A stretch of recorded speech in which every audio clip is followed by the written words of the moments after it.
നമ്മൾ നനവുള്ള ഡയപ്പർ എങ്ങനെയാണ് കത്തിക്കുന്നത് കാണിച്ചു തരാം. ഇത് ഇതിൻ്റെ മുകളിലുള്ള ആ കമ്പിയിലേക്ക് എങ്ങനെ ഇട്ട് കൊടുത്താൽ മതി. നമ്മളൊരല്പം വിരിച്ചിട്ട് അങ്ങോട്ട് ഇട്ട് കൊടുത്തേക്കുക. ജലാംശം കൂടുതലുള്ള അടുക്കള മാലിന്യങ്ങൾ നമുക്ക് സംസ്കരിക്കുന്നതിന് വേണ്ടി ഇങ്ങനെ 2 പൈപ്പാണ് പറയുന്നത്. ഹായ്, എല്ലാവർക്കും നമസ്കാരം. മകരക്കൊയ്ത്തിൻ്റെ ഒരു പുതിയ ദിവസത്തിലേക്ക് എൻ്റെ എല്ലാ പ്രിയ കൂട്ടുകാർക്കും വളരെ ഹൃദ്യമായ സ്വാഗതം. നമ്മൾ പെരുമ്പാവൂരിലെ ചൂളയിലാണ് വന്നിരിക്കുന്നത്. ചൂള എന്ന് കേൾക്കുമ്പോൾ ഒരു അല്പം തോന്നും, എന്താണത്? ഫർണസ് ചൂള. ശരിക്കും ആ പേര് സൂചിപ്പിക്കുന്ന പോലെ തന്നെ നമ്മുടെ വീട്ടു മാലിന്യങ്ങളെല്ലാം എരിച്ചു കളയാൻ പറ്റുന്ന ഒരു അടിപൊളി പ്രോഡക്റ്റാണ് നിങ്ങളുടെ മുൻപിലേക്ക് വയ്ക്കുന്നത്. പേരെങ്ങനെയായിരുന്നു? എൻ്റെ പേര് സന്തോഷ് ജോസ്. എന്താണ് നമ്മളിവിടെ ചെയ്യുന്നത്? നമ്മളിവിടെ ഈ വേസ്റ്റുകളൊക്കെ കത്തിക്കാനുള്ള ഇൻസിനറേറ്ററുകൾ ഉണ്ടാക്കുവാണ്. കമ്പനിയുടെ പേര് ചൂള, പ്രോഡക്റ്റിൻ്റെ പേരും ചൂള തന്നെ.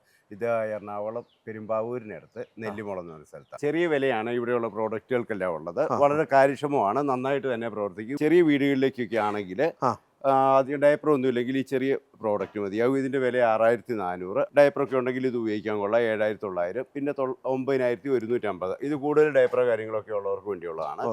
പിന്നെ ഇത് റിസോർട്ടുകൾ, ഹോട്ടൽ, റെസ്റ്റോറൻറ്റ് അങ്ങനെയുള്ളവർക്ക് വേണ്ടിയുള്ള കമേഴ്ഷ്യൽ പർപ്പസിനുമായിട്ടുള്ള സാധനമാണ്. ഇതിന് 18000 രൂപ വില വരുന്നുണ്ട്.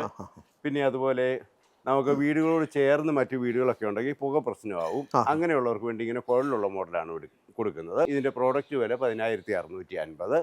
പിന്നെ ഇതാണെന്നുണ്ട്, ഇതും അതുപോലെ തന്നെ റിസോർട്ടുകളിലേക്ക് ഒക്കെയാണ് ഇത് പോകുന്നത്. ഇത് 21600 രൂപയാണ് ഇതിൻ്റെ വില വരുന്നത്. പിന്നെ ഇത് ഈ ഓഡിറ്റോറിയങ്ങളിലേക്ക്, വലിയ സ്കൂളുകളിലേക്കും ഒക്കെ പോകുന്നതാണിത്. ഇതിന് 55000 രൂപയും വില വരും. അല്ല, ഈ ഡയപ്പറിനകത്ത് ഇപ്പോൾ കുട്ടികളുടെ വേസ്റ്റും അങ്ങനെ എല്ലാം വരുമല്ലോ, യൂറിൻ വരും, അതുപോലെ മോശം വരും, അതെല്ലാം ഇത് അതേപടി ഇതിനകത്ത് ഇതിൻ്റെ അകത്ത് കത്തിപ്പോയിക്കോളും. അത് കൂടുതലുണ്ടെങ്കിൽ വേണേൽ ഒരു കുറച്ചുകൂടെ വിറകൊക്കെ ഇട്ട് കൊടുത്താൽ മതി.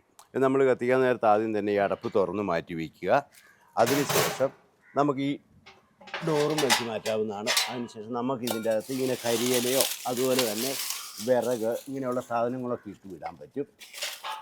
പിന്നെ നമുക്കിത് മുകളിൽ കൂടെ വേണമെങ്കിലും ഈ ആദ്യം ഉണങ്ങിയ വസ്തുക്കളെ ഇട്ട് കൊടുക്കാവുന്നതാണ്. നമ്മളിതിനകത്തേക്ക് ഇപ്പോൾ ഒഴിക്കുന്ന 1/2 ലിറ്റർ വെള്ളമാണ് ഒഴിക്കുന്നത്. അങ്ങനെ നമ്മൾ നനവുള്ള ഡയപ്പർ എങ്ങനെയാണ് കത്തിക്കുന്നത് കാണിച്ചു തരാം. ഇത് നമ്മൾ ആ നനച്ച് വെച്ചിരിക്കുന്ന ഡയപ്പറാണ്. ഇത് ഇതിൻ്റെ മുകളിലുള്ള ആ കമ്പിയിലേക്ക് എങ്ങനെ ഇട്ട് കൊടുത്താൽ മതി. അത് കത്തിപ്പൊക്കോളും നന്നായിട്ട്. ഇങ്ങനെ പുറകെ എത്ര ഡയപ്പർ വേണമെങ്കിലും നമുക്ക് ഇട്ട് കൊടുത്തുകൊണ്ടേയിരിക്കാൻ പറ്റും. ഇതിനകത്തേക്ക് നമുക്ക് അതുപോലെ തന്നെ തുണികൾ ഒക്കെ ഇട്ട് വിടാവുന്നതാണ്. ഇത് നല്ലപോലെ നനഞ്ഞ തുണിയാണ്. ഇതിലൂടെ മഴയായിരുന്നു. ഇതൊക്കെ നമുക്ക് ഇങ്ങനെ ഇട്ട് കൊടുക്കാം.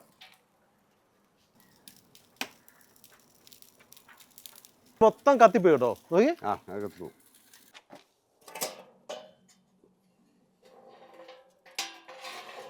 ഇവിടെ നമുക്ക് ഇത് കൂടാതെ പുതിയതായിട്ട് നമ്മൾ സ്റ്റീലിൻ്റെ പ്രോഡക്റ്റ് കൂടി ഇറക്കിയിട്ടുണ്ട്. അതിൽ ഗ്യാസ് പിടിപ്പിച്ചിട്ടുണ്ട്. ഗ്യാസ് പിടിപ്പിച്ച് ഉള്ള ഇൻസുലേറ്റർ ആദ്യമായിട്ട് ഉണ്ടാക്കുന്ന ചൂള ഇൻഡസ്ട്രി തന്നെയാണ്.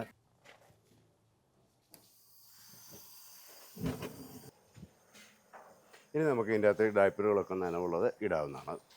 അപ്പോൾ നല്ല ഗ്യാസ് ചെലവ് വരില്ലേ? വലിയ ഗ്യാസ് ചെലവ് അങ്ങനെ വരില്ല. കാരണം ഇത് കത്തി തുടങ്ങിക്കഴിഞ്ഞാൽ ഇത് ഫ്രെയിമും ചൂടായി നമ്മളിത് കത്തിച്ച് തുടങ്ങിക്കഴിഞ്ഞാൽ പിന്നെ ഗ്യാസ് നിർത്തി വയ്ക്കാൻ പറ്റും.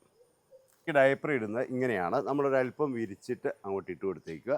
അത് വളരെ വേഗം തന്നെ കത്തിപ്പോയിക്കോളും. നന്നായിട്ട് കത്തി തുടങ്ങിക്കഴിഞ്ഞാൽ പിന്നീട് ആ ഗ്യാസ് ഓഫാക്കി വയ്ക്കാവുന്നതുമാണ്. അന്നേരം ഇതിൻ്റെ ഇതുകൊണ്ട് കത്തിപ്പോയിക്കോളും, ഡയപ്പറിൻ്റെ ഇത് കത്തിപ്പോയിക്കോളും. ഇതിന് വാറണ്ടി ഉണ്ട്. ഇത് നമ്മൾ 2 mm തിക്നെസ്സുള്ള 304 ഗ്രേഡിലുള്ള SS ഷീറ്റിലാണ് ഇത് നിർമ്മിക്കുന്നത്. ഇത് വളരെ ദീർഘകാലം നിലനിൽക്കും. ഇതിന് പ്രൊഡക്ഷൻ കോസ്റ്റ് കൂടുതലാണ്, മെറ്റീരിയൽ കോസ്റ്റ് കൂടുതലായതുകൊണ്ട് ഇതിന് വില അല്പം കൂടുതലാണ്. പക്ഷേ കൂടുതൽ കാലം ഈട് നിൽക്കും. ഇത് പല പാർട്സുകളായിട്ടാണ് തിരിച്ചിരിക്കുന്നത്. ഇതിന് നമ്മൾ 2 വർഷമാണ് വാറണ്ടി പറയുന്നത്. ചേട്ടാ, ഇതിൽ നിന്ന് പൊല്യൂഷൻ ഉണ്ടാകാൻ സാധ്യതയുണ്ടോ? ഇതിൻ്റെ അകത്ത് അങ്ങനെ വലിയ പൊല്യൂഷൻ ഒന്നുമില്ല. ആദ്യം നമ്മൾ ഉണങ്ങിയ വസ്തുക്കൾ എന്തെങ്കിലുമൊക്കെ ഇട്ട് കത്തിച്ച് അത് ചൂടായി കഴിയുമ്പോഴാണ് കത്തിക്കുന്നത്. അപ്പോൾ ഒരു ചെറിയ പുകയുണ്ടാകും. അതിന് മണമൊന്നും ഉണ്ടാകില്ല. പിന്നെ നമ്മുടെ ആവശ്യക്കാർ ഒരു 90% ഡയപ്പർ, പാമ്പറൊക്കെ കത്തിക്കാനുള്ളവരാണ്. ഈ ഡയപ്പർ കത്തിക്കൽ ഇച്ചിരി ബുദ്ധിമുട്ടാണ്. അതുകൊണ്ട് തന്നെ ആൾക്കാരത് വഴിയിലെറിഞ്ഞും മറ്റുമൊക്കെ ആകെ പൊല്യൂഷൻ ഉണ്ടാക്കും. അത്രയും പൊല്യൂഷൻ ഉണ്ടാകുന്നില്ല ഇതിൻ്റെ അകത്തിട്ട് കത്തിച്ചേരെ. കാരണം ഇത് വളരെ വേഗതയിൽ കത്തും. നമ്മുടെ ഈ തകിടിൻ്റെ ഒരു ഇത് വരുന്നത് എങ്ങനെ, തിക്നെസ് വരുന്നത്? തകിടിൻ്റെ നമ്മൾ സാധാരണ പ്രോഡക്റ്റുകളെല്ലാം ഉണ്ടാക്കുന്നത് 3 mm തിക്നെസ്സുള്ള ഷീറ്റിലാണ്, ഇരുമ്പ് ഷീറ്റ്. അത് സിംഗിൾ ലെയറാണ്. അതുപോലെ പിന്നെ വലുത് വരുമ്പോഴത്തേക്ക് ഇതൊക്കെ 6 mm തിക്നെസ്സുള്ള ഷീറ്റാണ്. ഇതിൻ്റെ എന്ന് പറയുമ്പോൾ 5 വരും. അതിനനുസരിച്ച് അതിന് കാലാവധി കൂടുതലും കിട്ടും. അത് ഇതിൻ്റെ പെയിൻറ് അന്നേരം എങ്ങനെയാണ്? ഇതിൻ്റെ പെയിൻറ് ഇപ്പം നമുക്ക് നാട്ടിൽ കിട്ടുന്ന ഏറ്റവും നല്ല പെയിൻറ് MRFിൻ്റെ ഹീറ്റ് റെസിസ്റ്റൻ്റ് പെയിൻ്റാണ്. അത് തന്നെയാണ് ഇതിന് ഉപയോഗിക്കുന്നത്. പിന്നെ പെയിൻറ് എങ്ങനെയാണ് ഇതിനകത്ത് കടുത്ത തീയാണ് കത്തുന്നത്. അതുകൊണ്ട് തന്നെ ഈ പെയിൻറ്റ് കുറച്ച് കാലം കഴിയുമ്പോഴത്തേക്ക് കാലക്രമേണ പെയിൻറ്റ് പോകും. പെയിൻറ്റ് പോയാലും കുഴപ്പമില്ല, ഇതിൻ്റെ ഉപയോഗത്തിന് ഒരു ബുദ്ധിമുട്ടുമില്ല. ഇതിന്റെ വാറണ്ടി എങ്ങനെ വരുന്നത്? ഇതിന് നമുക്ക് ഈ ഇരുമ്പ് ഷീറ്റുകൾ ഉണ്ടാക്കുന്നതിന് നമുക്ക് അങ്ങനെ പ്രത്യേകിച്ച് ഒരു വാറണ്ടി പറയാൻ പറ്റില്ല. ഇതിൽ കുഴലുള്ള മോഡൽ ഒരു 3 വർഷം വരെയാണ് നമ്മൾ പ്രതീക്ഷിക്കുന്നത്. നമ്മുടെ അനുഭവം അങ്ങനെയാണ്. എന്നാൽ ഈ കുഴലില്ലാത്ത മോഡലുകൾ 3 വർഷത്തിലും അധികമായിട്ട് കിട്ടുകയും ചെയ്യും. 3-4 വർഷമൊക്കെ കിട്ടും. ഓക്കെ, ഇതിന് വേറെ മെയിൻ്റെനൻസ് വല്ലതും ഉണ്ടോ? ഇല്ല, ഇതിന് മെയിൻ്റെനൻസ് ഒന്നുമില്ല. അവർക്ക് കൊണ്ടുവച്ചാൽ മതി. അത് കൈകാര്യം ചെയ്യാൻ വളരെ എളുപ്പമാണ്. അതുപോലെ തന്നെ നമുക്ക് ഇവിടുന്ന് നമ്മൾ കൊടുക്കുന്നുണ്ട്. അത് ഈ ഓട്ടോയ്ക്കോ കാറിലോ ഒക്കെ കൊണ്ടുപോകാൻ പറ്റും. അവർക്ക് 2 വയസ്സ് കോഴയുണ്ട്, പിടിച്ച് മാറ്റി വെച്ച് വേണമെന്നുണ്ടെങ്കിൽ കത്തിക്കുക, ഒരു കുഴപ്പമില്ല. അപ്പോൾ ഇത് കേരളം മുഴുവൻ നമുക്ക് സപ്ലൈ ഓൾ കേരള നമുക്ക് സപ്ലൈ ഉണ്ട്. അതെങ്ങനെ നമ്മൾ എത്തിക്കുന്നത്? നമ്മളത് ജയം പാഴ്സൽ എന്ന് പറഞ്ഞ ഒരു പാഴ്സൽ സർവീസിലാണ് ഇത് കൊടുത്തു വിടുന്നത്.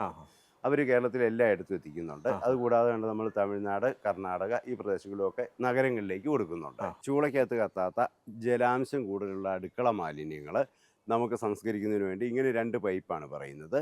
ഇത് 8 ഇഞ്ച് ഡയമീറ്ററുള്ള 2 പൈപ്പുകളാണുള്ളത്. ഇത് നിലത്ത് ഒരു 1/4 അടി കുഴിച്ചിടുക. ഓരോ ദിവസവും ഉണ്ടാകുന്ന വേസ്റ്റുകൾ ഇതിൻ്റെ അകത്തേക്ക് ഇടുക, അടച്ചു വയ്ക്കുക. പിറ്റേ ദിവസം അങ്ങനെ തന്നെ ചെയ്യുക. ഒരു 1-2 മാസം കഴിയുമ്പോഴത്തേക്ക് ഇത് ഏതാണ്ട് നിറഞ്ഞു കഴിയുമ്പോൾ ഇത് പെർമനൻ്റായിട്ട് അടച്ചു വെച്ചേക്കുക. പിന്നെ ഇതിനകത്ത് വീണ്ടും ഇട്ട് വയ്ക്കുക. ഇതും കുറച്ച് ദിവസങ്ങൾ കൊണ്ട് നിറഞ്ഞു കഴിയുമ്പോഴത്തേക്ക് ഇത് നല്ല കമ്പോസ്റ്റ് ആയിരിക്കും. ഇതിന് വേറെ കെമിക്കലോ മറ്റു യാതൊന്നും ചേർക്കേണ്ടതില്ല. നന്നായിട്ട് തന്നെ അവിഞ്ഞ് തീർന്ന് നല്ല കമ്പോസ്റ്റ് ആയിട്ട് കിട്ടും. അത് കഴിഞ്ഞാൽ പിന്നെ നമ്മൾ ഈ കമ്പോസ്റ്റ് എങ്ങനെ എടുക്കും? കമ്പോസ്റ്റ് നമുക്ക് ഇത് ഇങ്ങനെ തന്നെ ഊരിയെടുത്തതിന് ശേഷം വെറുതെ കൊട്ടിയെടുത്താൽ മതി.